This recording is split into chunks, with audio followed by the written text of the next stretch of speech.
Welcome to wishful ಅಡುಗೆ ಮನೆ. ನೋಡೇಶ, ಇಲ್ಲಿ ನಾವು ಇವತ್ತು 1 ಕಪ್ದಷ್ಟು ಕಡಲೆ ಹಿಟ್ಟನ್ನು ತಗೊಂಡಿದ್ದೀವಿ. ಇವತ್ತಿನ ರೆಸಿಪಿ ತುಂಬಾ ಹೆಲ್ದಿ ಇದೆ, ಆಮೇಲೆ ತುಂಬಾ ದಿಢೀರಂತ ಮಾಡ್ಕೊಳ್ಳುವಂತ ರೆಸಿಪಿ ಇದೆ. ಮಕ್ಕಳೆಲ್ಲ ತುಂಬಾ ಇಷ್ಟಪಡುವಂತ ರೆಸಿಪಿ. ಹೌದು, ಒಂದ್ಸರ್ತಿ ಮಾಡಿಬಿಟ್ಟು ನೀವು ತಿಂಗಳಾನ್ಗಟ್ಲೆನೂ ತಿನ್ಬೋದು. ಹೌದು, ಫೆಸ್ಟಿವಲ್ ಕೂಡ ಮಾಡ್ಬೋದು. ಹೌದು, ಫೆಸ್ಟಿವಲ್ ಮಾಡ್ಕೋಬಹುದು. ಯಾವತ್ತು ನಾವು ಕಡಲೆ ಹಿಟ್ಟಿಂದ ಡೋಕ್ಳ, ಆಮೇಲೆ ದೋಸೆ, ಬಜ್ಜಿ ಇಂಥ ತಿಂತೀವಿ. ಇವತ್ತು ಒಂದು ಡಿಫ್ರೆಂಟಾಗಿ ಮತ್ತು ಚೆನ್ನಾಗಿರೋಂಥ ಒಂದು ರೆಸಿಪಿನ ಮಾಡೋಣ. ಕಡಲೆ ಹಿಟ್ಟನ್ನು ನಾವು ಜಡಿ ಮಾಡ್ಕೋಬೇಕು. ಜಡಿ ಮಾಡಿನೇ ತಗೋಬೇಕು, ಅವಾಗಲೇ ಚೆನ್ನಾಗಿ ಬರುತ್ತೆ. ಹೌದು. ಸೊ ನೋಡಿ, ನಾವು ಕಡಲೆ ಹಿಟ್ಟನ್ನು ಜಡಿ ಮಾಡ್ಕೋಬೇಕು. ಯಾಕಂದರೆ ಒಳಗಡೆ ಏನಾದರೂ ಗಂಟುಗಳಿರುತ್ತಲ್ಲ ಆಶಾ, ಅದರಿಂದನೂ ರೆಸಿಪಿ ಚೆನ್ನಾಗಿ ಬರಲ್ಲ. ಅದಕ್ಕೋಸ್ಕರ ನಾವು ಇದನ್ನು ಜಡಿ ಮಾಡ್ಕೋಬೇಕು. ಜಡಿ ಮಾಡೋದ್ರಿಂದನೂ ಹಿಟ್ಟು ಲೈಟ್ ವೇಟ್ ಆಗುತ್ತೆ. ಹೌದು, ಹಗುರ ಆಗಿ ಚೆನ್ನಾಗಿ ಬರುತ್ತೆ.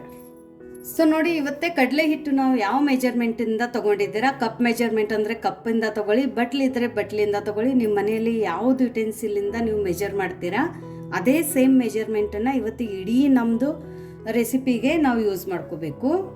ಸೊ ನೋಡಿ, ಇವಾಗ 1 ಕಪ್ಪಷ್ಟು ನಾವು ಕಡಲೆ ಹಿಟ್ಟು ತೊಗೊಂಡಿದ್ದೀವಲ್ಲ, ಅದೇ ಬೌಲಲ್ಲಿನೇ ನಾನು ಅರ್ಧ ಅಷ್ಟು ಕುಕ್ಕಿಂಗ್ ಆಯಿಲನ್ನು ತೊಗೊಂಡಿದ್ದೀನಿ. ಯಾವ ಎಣ್ಣೆ ಆದರೂ ನಡೆಯುತ್ತಲ್ಲ? ಹೌದು.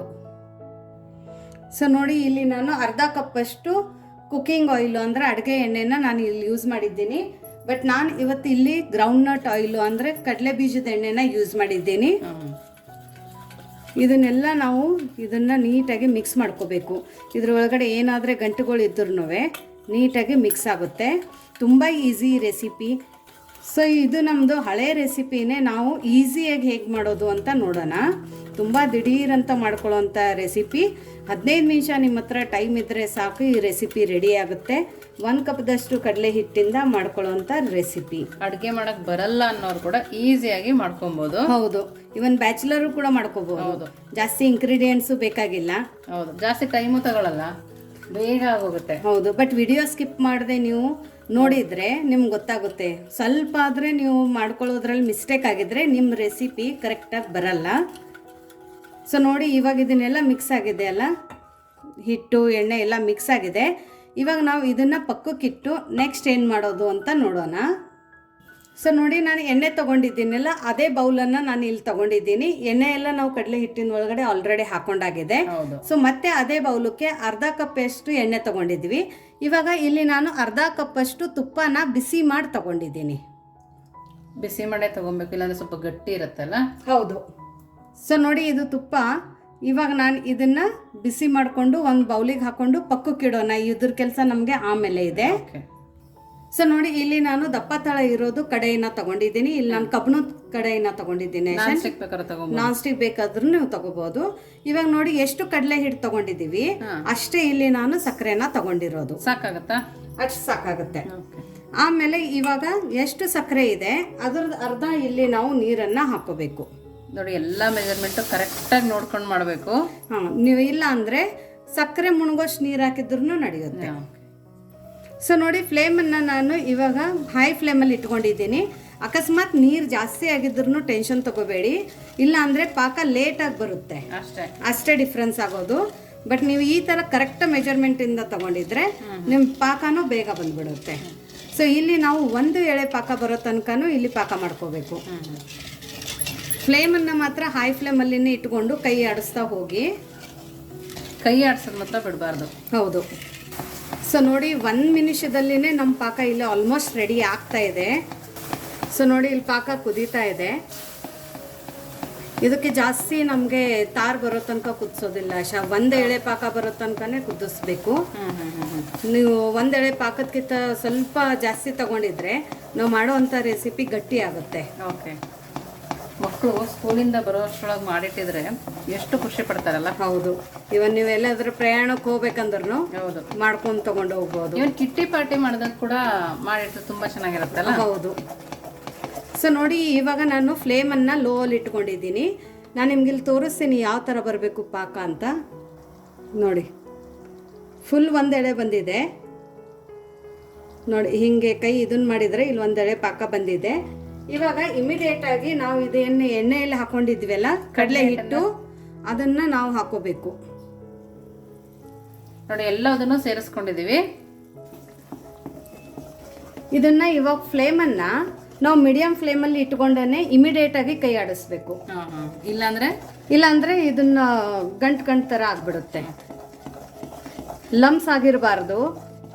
ಇದು ತುಂಬ ಇನ್ಸ್ಟಂಟ್ ರೆಸಿಪಿ, ತುಂಬ ಈಸಿ ರೆಸಿಪಿ. ಆ್ಯಕ್ಚುಲಿ ನಾವು ಯಾವಾಗಲೂ ಅಂತೀವೆಲ್ಲ ಮೈಸೂರು ಪಾಕ್ ಮಾಡೋದು ತುಂಬ ಕಷ್ಟ ಇದೆ, ಹಲ್ವಾಯಿ ಸ್ಟೈಲಲ್ಲಿ ಬರಲ್ಲ ಅಂತ, ಅಂಗಡಿಯಿಂದ ತಂದು ತಿಂತೀವಿ. ಹೌದು, ಇದು ತುಂಬ ಚೆನ್ನಾಗಾಗಿ ನಾವು ಜಾಳಿ ಮೈಸೂರು ಪಾಕ್ ಅಂತೀವಿ. ಇದಕ್ಕೆ ಒಳಗಡೆ ಸ್ಪಾಂಜಿ ಥರ ಬರುತ್ತಲ್ಲ, ಆ ಥರ.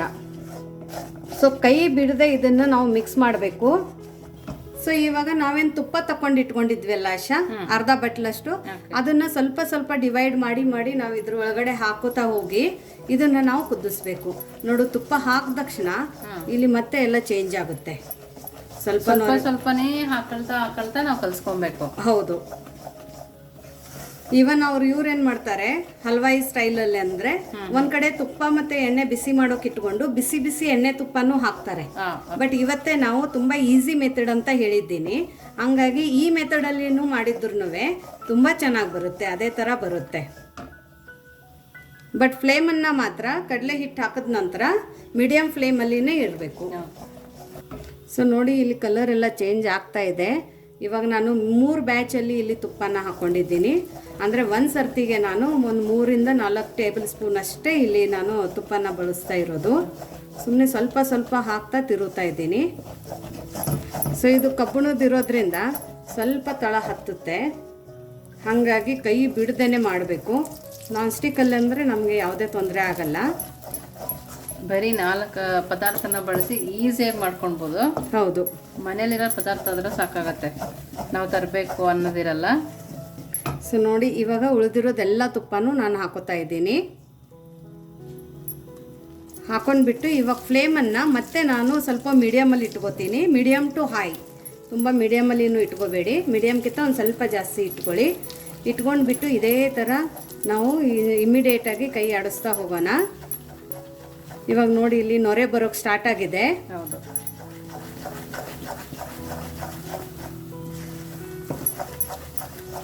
ನೋಡಿ ಇಲ್ಲಿ ಉಪ್ತಾ ಇದೆ ನೋಡಾಶ. ಇವಾಗ ನೋಡಿ ಎಷ್ಟು ಚೆನ್ನಾಗಿ ಹಿಟ್ಟು ಇದನ್ನ ಆಗ್ತಾ ಇದೆ, ಪ್ಯಾನನ್ನು ಬಿಡ್ತಾ ಇದೆ. ಇವಾಗ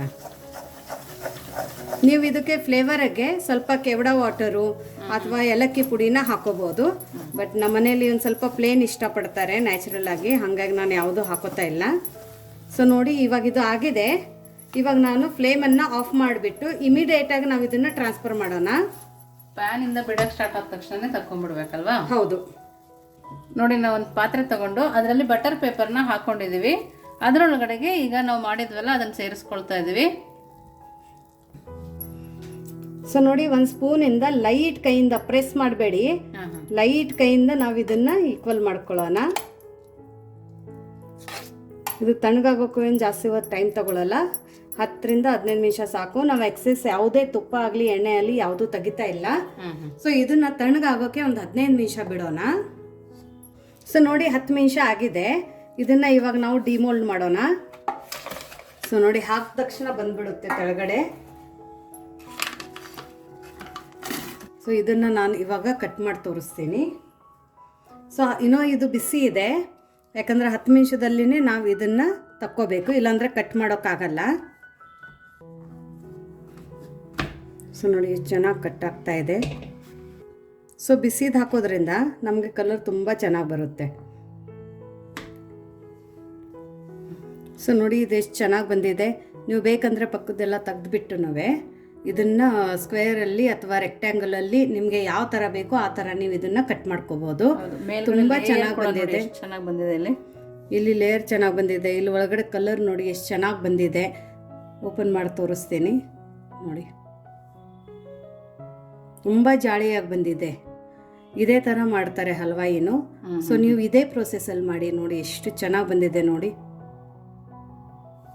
ಇದನ್ನು ನೋಡಿ, ತಿನ್ನು ನೋಡಾಶ ಹೇಗಾಗಿದೆ ಅಂತ. ನಿಮಗೆ ಇನ್ನೂ ಒಂದು ಕಟ್ ಮಾಡಿ ತೋರಿಸ್ತೀನಿ. ತುಂಬ ಚೆನ್ನಾಗಿದೆ ನೋಡಿ, ಎಲ್ಲದೂ ಅದೇ ಥರ ಬಂದಿದೆ. ಸೊ ಈ ಥರ ಜಾಳಿ ಮೈಸೂರು ಪಾಕ್ ಹೇಗೆ ಮಾಡೋದು ಅಂತ ನೋಡಿದ್ರಲ್ಲ, ಸೊ ನಿಮಗೆ ಇದು 1 ಕಪ್ಪಿಂದು ಬೇಸನ್ ರೆಸಿಪಿ ಹೇಗೆ ಅನ್ನಿಸ್ತು ಅಂತ ಕಮೆಂಟ್ ಮೂಲಕ ತಿಳಿಸೋದನ್ನು ಮರಿಬೇಡಿ.